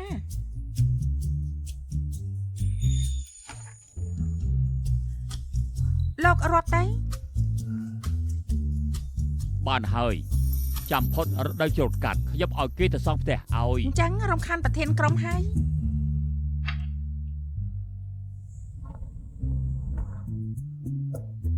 បងយេស៊ីនចង់ឆាប់រៀបការជាមួយបងខ្លាំងណាស់បែបនេះខ្ញុំនឹងអាចកាន់ដៃបងរាល់ថ្ងៃ បានអញ្ចឹងថ្ងៃស្អែកខ្ញុំនឹងឲ្យចៅមហាចូលសួរនាងពួកយើងមកនិយាយគ្នារឿងភ្ជាប់ពាក្យទុកសិនទៅល្អដែរទេ ល្អណាស់អញ្ចឹងស្អែកខ្ញុំនៅផ្ទះរងចាំនៅផ្ទះបងចូលមក អូត្រូវហើយមួយនេះបងឲ្យជាប្រាក់សន្សំរបស់បងថ្ងៃក្រោយអូនជាប្រពន្ធបងហើយទុកប្រាស់ទៅ ហើយ12000ច្រើនម្ល៉េះ អាយុ13ឆ្នាំបងឡើងភ្នំបបបាញ់សัตว์ហើយបងធ្វើ11ឆ្នាំហើយមិនទុកថាច្រើនទេ ការប៉ាត់ប្រាក់ទាំងនេះគឺបងយេស៊ីនរកបានពីការបបបាញ់ យ៉ាងម៉េចឬប្រាក់តិចពេកមែនទេកុំបារម្ភអីនៅទីក្រុងបងស្គាល់មិត្តប្រមាណអ្នកបងអាចទៅរកប្រាក់ពួកគេបានបងមិនឲ្យអូនរស់នៅលំបាកនោះទេ ខ្ញុំមិនមែនប្រកាន់ថាប្រាក់តិចពេកទេខ្ញុំគ្រាន់តែបារម្ភពីបងឡើងភ្នំបបបាញ់គ្រោះថ្នាក់ណាស់បើថ្ងៃណាមួយក ុំបារម្ភអីពេលឡើងភ្នំមានមិត្តភ័ក្តិប្រមាណអ្នកទៅជាមួយគ្នាជួយមើលថែគ្នាមិនកើតអីនោះទេ បងយេស៊ីនទោះយ៉ាងណាក៏ដោយប្រាក់នឹងរបស់មិនសំខាន់ស្មើបងទេបងត្រូវចាំថាពេលនេះបងជារបស់អូនហាមបងត្រូវរបួសដាច់ខាតដឹងហើយនៅ ដឹងហើយបងក៏មានប្រពន្ធហើយដែរកុំបារម្ភបងនឹងប្រយ័ត្នសុវត្ថិភាព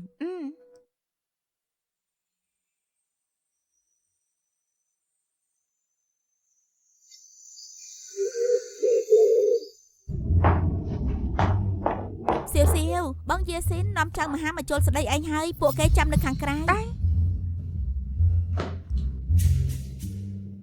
ជាងយេស៊ីនរហ័សរហួនមែនគេនាំចៅមហាមកជល់ស្ដីនាង ក ហើយ សិករម្នាក់នេះព្រោះតែចង់បានខ្ពស់មុខមាត់នឹងគេអាចមិនប្រញាប់ដែរ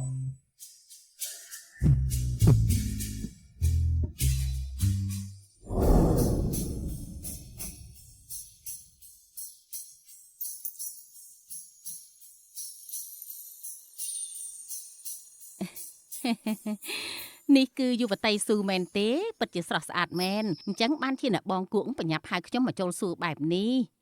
យុវតីស៊ូ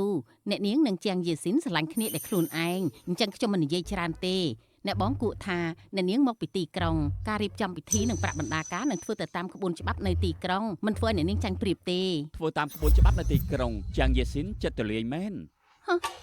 និយាយព្រោះស្ដាប់ណាអ្នកណាតដឹងថាកុហកឬអត់ មែនហើយត្រឹមជាកសិករអាចមានថ្លៃបណ្ដាការប្រមាណឲ្យគេទៅត្រឹម30យន់មិនដឹងថាមានគ្រប់ឬក៏អត់ផងនៅចំនួនធំទាំង4ទៀត សៀវសៀវនេះជាប្រាក់ចំនួនសម្រាប់ភ្ជាប់ពាក្យ999 ថាម៉េច នៅមានទៀតនេះវិក័យប័ត្រនាឡិកាដៃវិក័យប័ត្រម៉ាស៊ីនដេវិក័យប័ត្រវិទ្យុតាក់ទងវិក័យប័ត្រកង់ចំនួនធំទាំង4នៅទីនេះហើយចាំផុតរដូវស្លឹកឈើជ្រុះ ចាំមីងឲ្យយាស៊ីននាំឯងទៅផ្សារទិញណែយកទៅ អរគុណមីងគូ 999ជាន់ទោះជាអ្នកនៅក្រុងក៏មិនមានច្រើនអ្នកដែរអាចជូនថ្លៃបណ្ដាការប៉ុណ្ ម្ ណេះ យ៉ាងទៀតមានចំនួនធំទាំង4ទៀតយុវតីសៀរៀបការជាមួយចាំងយេស៊ីនមិនចា បា ញ់ ត់មែ ព្ ន រៀប ហើយ ទេ បាត់មែនហើយ អីយ៉ាប៉ុន្តែមានអ្នកខ្លះមើលស្រាវគេមិនចេះមើលខ្លួនឯង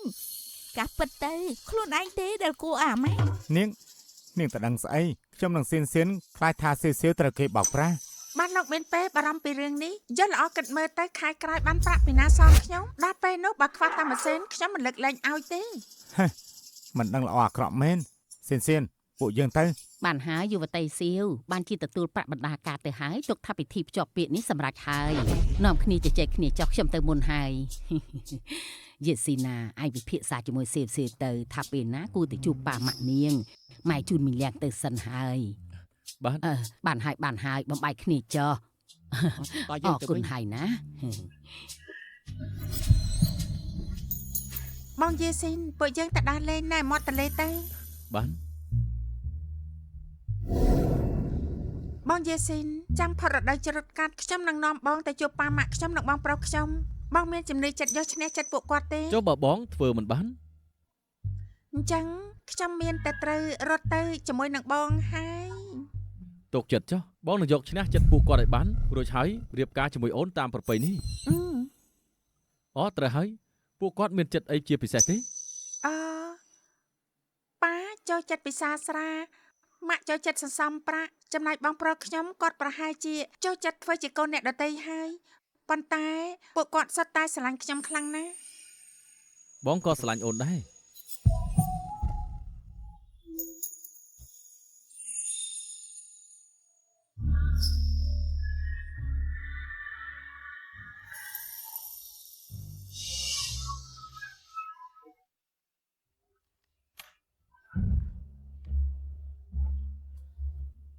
តើពួកយើងយកថ្នាំដាក់នៅឯណា បើខ្ញុំចាំមិនខុសទេពីថ្ងៃនេះបងស៊ូនឹងមករដូវហើយពួកយើងយកថ្នាំនេះដាក់ក្នុងស្ករក្រហមគាត់ទៅនៅពេលគាត់ឆុងស្ករក្រហមផាត់ ស៊ូសៀវកុំបន្ទោសខ្ញុំ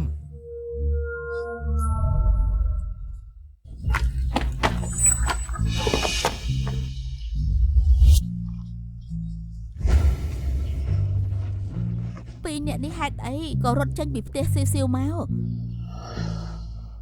ឬលួចធ្វើរឿងអាក្រក់អីទៀតហើយ ត្រូវហើយបងយេស៊ីនបងប្រុសខ្ញុំធ្វើតែហ៊ាននៅពេលកាំងឲ្យខ្ញុំនាំបងទៅជួបគាត់សិនល្អទេឲ្យតែបញ្ចុះបញ្ចូលគាត់បានឲ្យគាត់ជួយនិយាយល្អៗឲ្យពួកយើងខាងប៉ាម៉ាក់នឹងកាន់តែងាយស្រួលហើយ បានបងស្ដាប់អូន បងយេស៊ីនហេតុអីក៏គ្រប់យ៉ាងសិតតែស្ដាប់តាមអូនថ្ងៃក្រោយបើខ្ញុំធ្លាប់ដល់ខូចអស់កាត់យ៉ាងម៉េច ខូចអស់ក៏ខូចអស់ទៅអូនត្រូវអ្នកផ្ទះស្រឡាញ់ថ្នាក់ថ្នមមកច្រើនឆ្នាំហើយមិនអាចមកដល់ដៃបងក៏ទទួលការលំបាកនោះទេបើយ៉ាងទៀតមិនថាអូនប្រែទៅជាអ្វីក៏បងនៅតែស្រឡាញ់អូនជានិច្ច បងយេស៊ីនពីមុនខ្ញុំអាក្រក់ដាក់បងច្រើនណាស់បងធ្លាប់ស្អប់ខ្ញុំដែរទេ មិននឹងអាចស្អប់អូនទៅអូនជានារីដែលបងស្រឡាញ់បំផុត អូនមិនជឿទេតើតែបងបញ្ជាក់ឲ្យអូនឃើញ បញ្ជាក់យ៉ាងម៉េច ថាបអូនមួយមក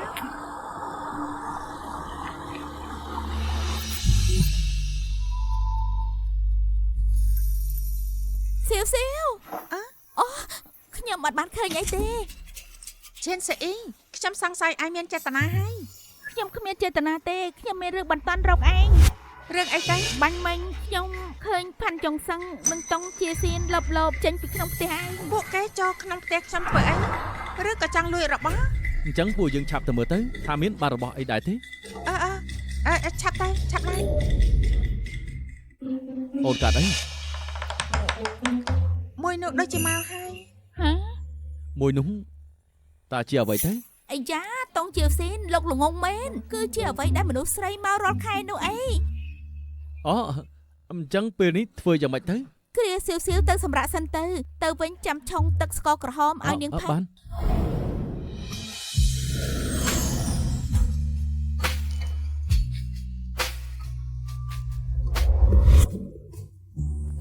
សៀវខ្ញុំឆែករកមើលក្នុងផ្ទះតាមដែលឯងប្រាប់សពគ្រប់អស់ហើយមិនមានបាត់អីទេ មិនមានបាត់អីទេ អញ្ចឹងផាន់យ៉ុងសឹងនិងតុងជាសៀនលបចាប់ផ្ទះខ្ញុំធ្វើអីទៅมันអាចចូលមកលេងទេ បើអញ្ចឹងខ្ញុំទៅហៅពីរអ្នកនោះមកសាកសួរដោយផ្ទាល់ទេ អើបានហើយទោះសួរក៏ពួកគេមិនប្រាប់ការពិតដែរ បងឆុងទឹកស្ករក្រហមរួចហើយ ឃើញអ្នកទាំងពីរផ្អែមល្ហែមដល់ថ្នាក់នេះធ្វើឲ្យខ្ញុំចង់មានស្នេហាដែរហើយ បានទៅវិញខ្ញុំជួយណែនាំឯង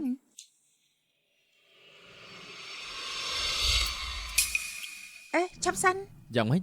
ផាន់យ៉ុងសឹងនិងតុងជីសៀនមិនអាចចូលផ្ទះខ្ញុំដោយគ្មានហេតុផលនោះទេពួកគេប្រកាសជាធ្វើរឿងអាក្រក់អីហើយបើមិនបានរបស់រឿងតែម្យ៉ាងដែលអាចទៅរួចគឺ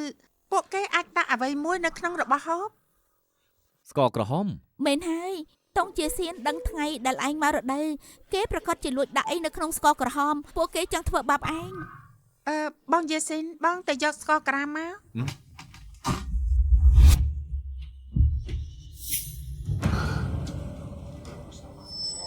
បងយេស៊ីនសើអីឆាប់មើលទៅក្នុងស្ករក្រាមពិតជាមានរបស់ផ្សេងមែន មនុស្សគម្រក់ពីរនាក់នេះពិតជាលួចដាក់ថ្នាំឲ្យឯងមែនខ្ញុំនឹងទៅចាប់ពួកគេមកបញ្ជូនទៅប៉ុស្តិ៍ប៉ូលីសខ្ញុំ មិនចាប់បានដោយផ្ទាល់ពួកគេមិនទទួលស្គាល់ទេ អញ្ចឹងធ្វើយ៉ាងម៉េចទៅ ប្រើវិធីដដែលសងសឹកទៅម្ចាស់ដើមគេវិញ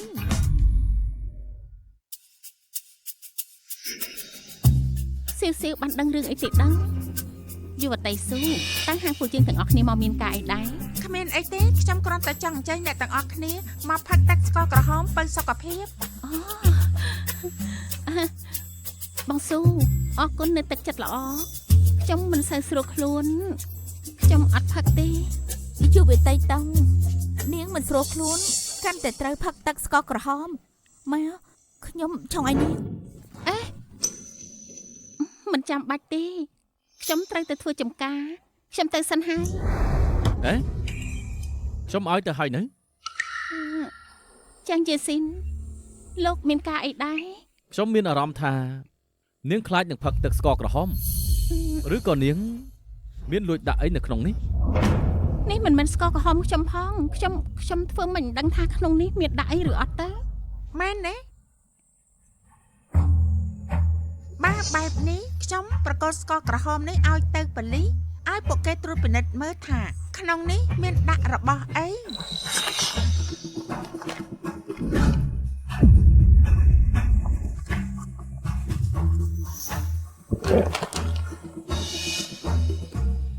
បងស៊ូ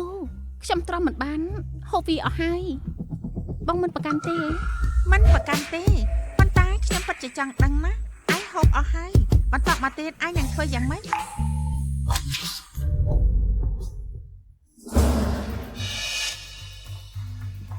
បងយេស៊ីន យុវតីស៊ូ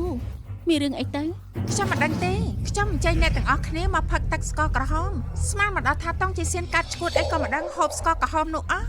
ខ្ញុំមានអារម្មណ៍ថាតុងជាសៀនលួចធ្វើរឿងមិនល្អអីមួយហើយឬក៏នាងលួចដាក់របស់អីក្នុងស្ករក្រហមនេះដើម្បីធ្វើបាបសៀវសៀវ ហា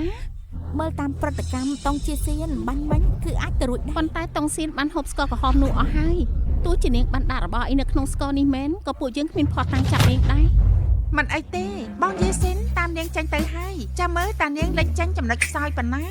យុវតីស៊ូនាងសំណាងល្អមែនបានជួបបរិះល្អដូចជាជាងយេសិនខ្ញុំឮថាជាងយេសិនមិនត្រឹមតែចេះបោះបាញ់ទេចេះធ្វើគ្រឿងសង្ហារឹមទៀតម្យ៉ាងទៀតចាប់ត្រីក៏ពូកែដែរថ្ងៃក្រោយនាងរៀបការជាមួយគេច្បាស់ជារស់នៅសុខស្រួល យុវតីស៊ូយុវតីតីក្នុងក្រុមទាំងអស់គ្នាសុទ្ធតែចំណែននាង ផុតរដូវច្រូតកាត់ខ្ញុំនិងបងយេស៊ីននឹងរៀបចំពិធីភ្ជាប់ពាក្យដល់ពេលនោះគ្រប់គ្នាចូលរួមផង ទុកចិត្តចាស់ពួកខ្ញុំប្រកាសជាទៅដល់ពេលនោះពួកខ្ញុំអាចនឹងពឹងលើសំណាងនាង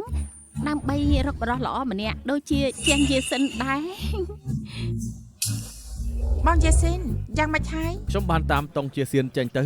ឃើញថ្ពាល់គេឡើងក្រហមថែមទាំងដង្ហក់មើលទៅដូចជា រោលរៀល មែនហើយ របស់ដែលតុងជាសៀនដាក់ក្នុងស្ករក្រហមនៅពេលផឹកចូលទៅធ្វើឲ្យមនុស្សស្រីមានអារម្មណ៍ស្រាបស្រាលហ៎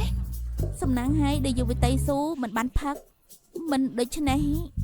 បងយេស៊ីនចុះក្រោយមកទៀតបងយេស៊ីនចុះក្រោយមកទៀត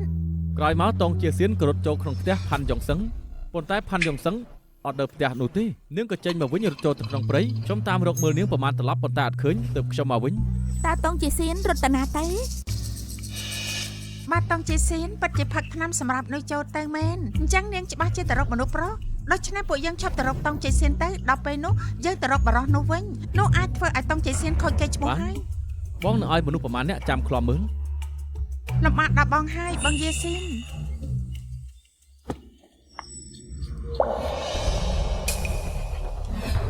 ស៊ូស៊ីស៊ីវនាងពឹសពុលណាស់ធ្វើបាបឲ្យខ្ញុំខ្លាចជាបែបនេះ តើខ្ញុំធ្វើបាបអីនាងទៅឬក៏ក្នុងស្ករក្រាមនោះនាងបានដាក់អីចូលទៅពិតមែន នាងស៊ូស៊ីស៊ីវរឿងនេះមិនចប់ទេនាងចាំមើលទៅ កុំអះទៅខ្ញុំចង់ដឹងណាស់ថានាងទៅពពាក់ប្រពូនជាមួយប្រុសមួយណាមិនមែនផាន់យ៉ាងសឹងទេអី ខ្ញុំមិនដឹងនាងនិយាយអីទេ ផាន់យ៉ាងសឹងមានគេពាក់ស្នៃឲ្យលោកហើយ នាងបងចង់សឹងបងកុំស្ដាប់នាងនិយាយផ្ដេសផ្ដាស អីយ៉ាមុននឹងមូលបង្កាច់សៀវសៀវគួរតែលុបស្នាមថើបលើកញ្ចឹងកនាងឲ្យស្អាតសិនទៅ បងចង់សឹងស្ដាប់ខ្ញុំអស់ស្រ័យសិនអើយ ស្រីថោកទៀត បងចង់សឹងនេះជាល្បិចស៊ូស៊ីស៊ីវទេគឺនាងធ្វើបាបខ្ញុំ តង់ជាស៊ីនមិនមែនខ្ញុំបង្ខំឲ្យនាងទៅសប្បាយជាមួយមនុស្សប្រុសឯណាហេតុអីមកចាត់ខ្ញុំទៅវិញ ស៊ូស៊ីស៊ីវនាងដឹងច្បាស់ថាស្ករក្រហមនោះមានបញ្ហានាងនៅបង្ខំឲ្យខ្ញុំហូបស្ករក្រហមនោះទៀតនេះមិនហៅថាធ្វើបាបទេអី អូទេបំផុតនាងទទួលស្គាល់ថាក្នុងស្ករក្រាមនោះមានបញ្ហាហើយឬក៏ថ្នាំក្នុងស្ករក្រាមនោះនាងជាអ្នកណាមិនអញ្ចឹងអ្នកទាំងពីរខົບខិតគ្នា យុវតីស៊ូបើគ្មានផលតាងទេកុំបៀងឈាមព្រោះដាក់គេនៅទីនេះនិយាយព្រៃប្រាស់ក៏ខុសច្បាប់ដែរ ស៊ូស៊ីស៊ីវខ្ញុំមិនបានទទួលស្គាល់ថាក្នុងស្ករក្រហមមានបញ្ហាទេក៏មកចោទប្រកាន់ខ្ញុំ មិនទទួលស្គាល់មិនអីទេខ្ញុំនឹងក៏ដល់នាងលេងតាមសម្រួលចុះខ្ញុំនឹងឲ្យពួកឯងបាត់បង់ម្ដងបន្តិចម្ដងបន្តិច បានខ្ញុំនៅចាំឆាប់មក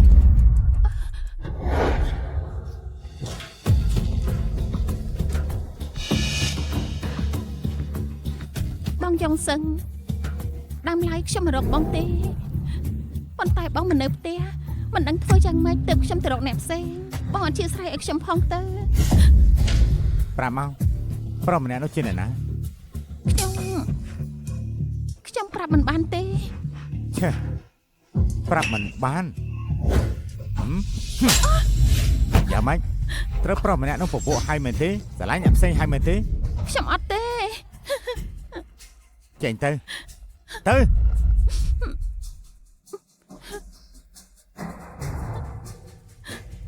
ស៊ូសៀវបានដាក់ថ្នាំមិនសម្រេចអញ្ចឹងកុំបន្ទោសថាខ្ញុំព្រៃផ្សៃ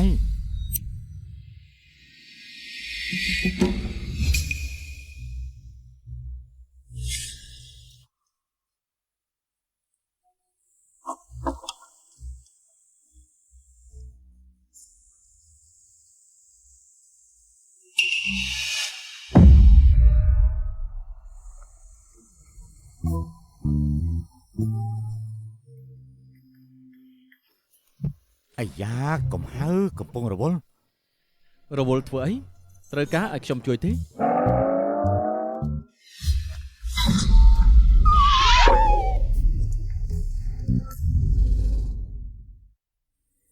សៀវសៀវសំចិត្តខ្លាំងណាស់យកមិញផាំងយ៉ុងសិនធ្លាក់ចូលក្នុងបង្គន់ព្រឹកឡើងទៅគេទៅស្រង់ឡើងមកខាងលើ ព្រះហើយពិតជាសំចិត្ត ប៉ុន្ ខ្ តែ លាំងណាស់ ខ្ញុំឮថាផាន់យ៉ុងសិនត្រូវមនុស្សបោះចូលទៅក្នុងនោះទេប្រធានក្រុមបានហៅមនុស្សទៅជុំគ្នានៅទីធ្លាហាលក្របធញ្ញជាតិហើយថានឹងរកជនល្មើសឲ្យឃើញ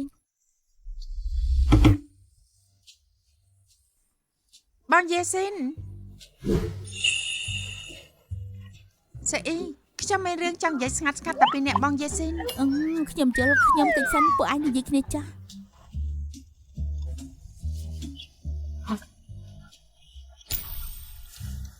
រឿងយប់មិញបងជាអ្នកធ្វើមែនទេ មែនហើយយប់មិញពេលបងមកពីបរបាញ់វិញឃើញផាន់យ៉ុងសឹងឈរលឹបលោតនៅមាត់ទ្វារផ្ទះអូនទើបបដៅគៀនតិចទៅ ធ្វើបានល្អណាស់ប៉ុន្តែអាចសើបដល់បងដែរទេ ទុកចិត្តចុះគេអត់ឃើញមុខបងទេបងក៏អត់មានបសរទុកផុសតាំងដែរ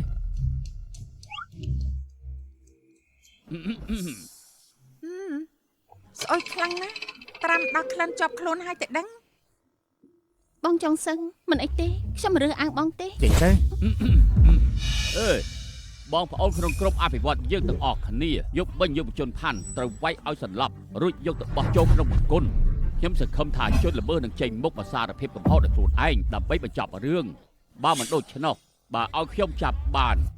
នឹងត្រូវទទួលទោសធ្ងន់យុវជនផាន់បើរកមិនឃើញអ្នកធ្វើទេឲ្យចាប់ទៅចោលថ្ងៃក្រោយលោកប្រយ័ត្នបន្តិចទៅគឺបានហើយ អេមិនក៏រកមិនឃើញនៅក្នុងក្រុមនេះខ្ញុំមានកំណុំជាមួយនឹងកូនប្រុសលោកនៅសៀវខ្ញុំថាយប់មិញនេះជាអ្វីដែលកូនប្រុសលោកមិនខាន បងថាបងយេស៊ីនវាយលោកមានផាតាំងដែរទេ យ៉ាងម៉េចផតាស្អីមនុស្សក្នុងក្រុមអ្នកណាមិនដឹងថាខ្ញុំមានចំនួនជាមួយនឹងចាញ់យេស៊ីនក្រៅពីគេមានអ្នកណាទៀត ពិបាកថាមែនមនុស្សដូចជាលោកចុះចិត្តដែររករឿងគេលោកតែមានរឿងជាមួយអ្នកណាខ្លះតាអ្នកណាដឹង នាងសៀវខ្ញុំខ្ជិលប្រកាសជាមួយនាងណាប្រធានក្រុមជនល្មើសគឺចាញ់យេស៊ីនកូនប្រុសលោកបញ្ញាប់ឲ្យមនុស្សចាប់គេទៅមិនដូច្នេះទេខ្ញុំនឹងប្តឹងថាលោកការពារកូន អេយុវជនផាន់យ៉ាងហើយដែរលោកក៏ជាអ្នករៀនសូត្រម្នាក់ឬមិនដឹងទេថាចាប់ជនល្មើសត្រូវមានផុសតាងទោះកូនប្រុសខ្ញុំមានគំនុំជាមួយលោកក៏មិនអាចថាគេជាជនល្មើសបានដែរ លោក ផាន់យ៉ាងសាំងខ្ញុំខ្ចីពាក្យលោកមកប្រាំម្ដងបើគ្មានផាតាំងទេកុំបៀមឈាមព្រោះដាក់គេនិយាយផ្ដេសផ្ដាសក៏ខុសច្បាប់ដែរ ល្អណាស់សៀវយ៉ាងយេស៊ីនពួកឯងចាំមើលចុះ បានហើយបំបែកគ្នាទៅយ៉ាងយេស៊ីនទៅផ្ទះជាមួយពុកអីអាកូនក្បាលរឹងឯងនេះចង់ប្រឆាំងជាមួយយើងទៀតមែនទេ បងយេស៊ីនបងទៅផ្ទះជាមួយប្រធានក្រុមសិនទេ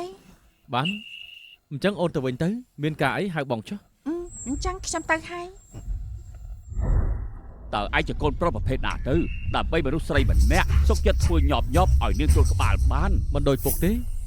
នៅខាងក្រៅធ្វើញាប់នៅផ្ទះវិញខ្លាំងដាក់ប្រពន្ធកូន ឯង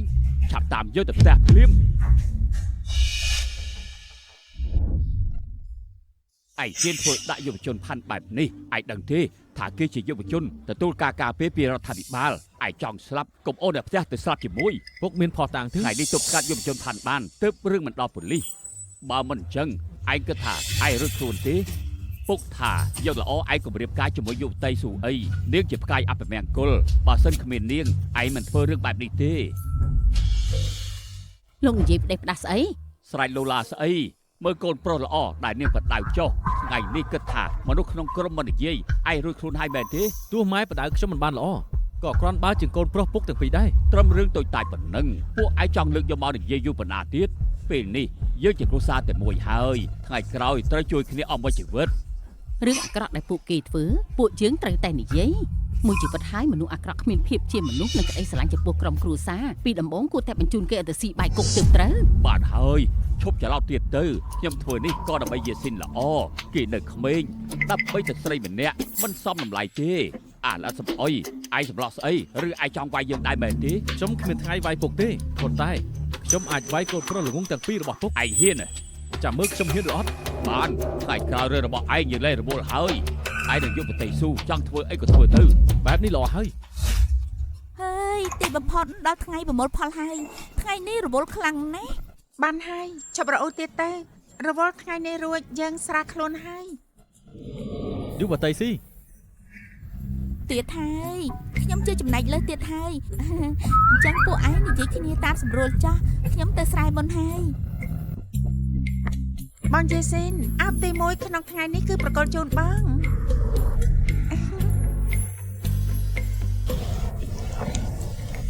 អរគុណអូនហើយអេបន្តិចទៀតចាំដើរពីក្រោយបងអ្វីក៏មិនចាំបាច់ធ្វើដែរដឹងហើយនៅ អត់ទេការងារប្រមូលផលគឺហត់ណាស់ខ្ញុំមិននឹងអាចឲ្យបងមកជំនួសខ្ញុំបានទេ ដៃទុនរលងរបស់អូនមួយនេះ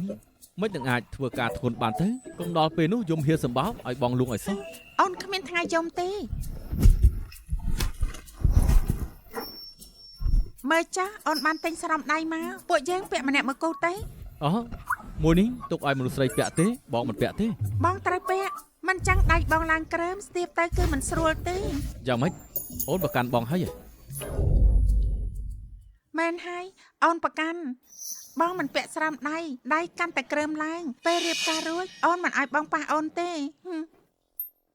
ពាក់ក៏ពាក់អញ្ចឹងបងយល់ព្រមនឹងអូនក៏យល់ព្រមនឹងបងដែរ តែបងម្នាក់ឯងធ្វើចំការចំណែកមនុស្ស2នាក់ហត់ខ្លាំងណាស់ខ្ញុំអាណិតបង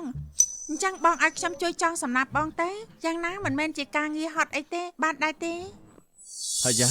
អញ្ចឹងអូនយកសំណាប់ទាំងអស់នោះទៅដាក់ម្ដុំចុះមិនទៅប្រើកម្លាំងដល់ពេលនោះចាំបងលើកវាទៅ អញ្ចឹងខ្ញុំស្ដាប់តាមបង ឆាប់ទៅ